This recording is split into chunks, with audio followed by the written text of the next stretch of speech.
गोळीबार प्रकरणी आमदार गणपत गायकवाड तुरुंगात शिक्षा भोगत असून या प्रकरणी यांचा मुलगा वैभव गायकवाड फरार आहे। या परिस्थितीत खचून न जाता आमदार पत्नी सुलभा गायकवाड यांनी विकास कामांची दोर आपल्या हाती घेतली आहे। आमदार निधीमधून मंजूर झालेल्या विकास कामांचे भूमिपूजन करण्यासाठी कार्यकर्त्यांसमवेत सुलभा गायकवाड मैदानात उतरल्या असून कार्यकर्त्यांचा त्यांना भरघोस पाठिंबा मिळत आहे। आज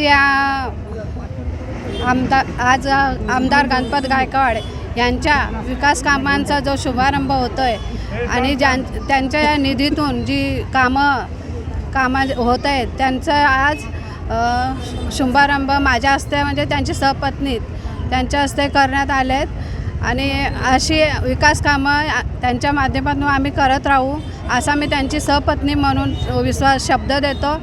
आणि आज या सर्व महिला आणि जे कार्यकर्ते जे उपस्थित आहेत तिथे त्यांचे मी आभार मानते आणि एवढा चांगला स्वागत करतात आणि यापुढेही मला असाच प्रतिसाद देतील आणि असेच माझ्या पाठीशी उभे राहतील। आमदार गणपत गायकवाडांच्या पण पाठीशी उभी राहतील अशी मी आशा बाळगते आणि त्यांचे आभार मानते आणि अशीच विकास कामं मी त्यांच्या याच्यातून सहपत्नी म्हणून करून देणार सर्व।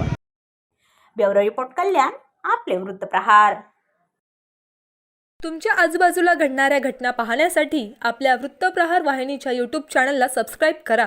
तसेच नव्या व्हिडिओची नोटिफिकेशन मिळवण्यासाठी बाजूला असलेल्या बेल आयकॉनवरती क्लिक करा।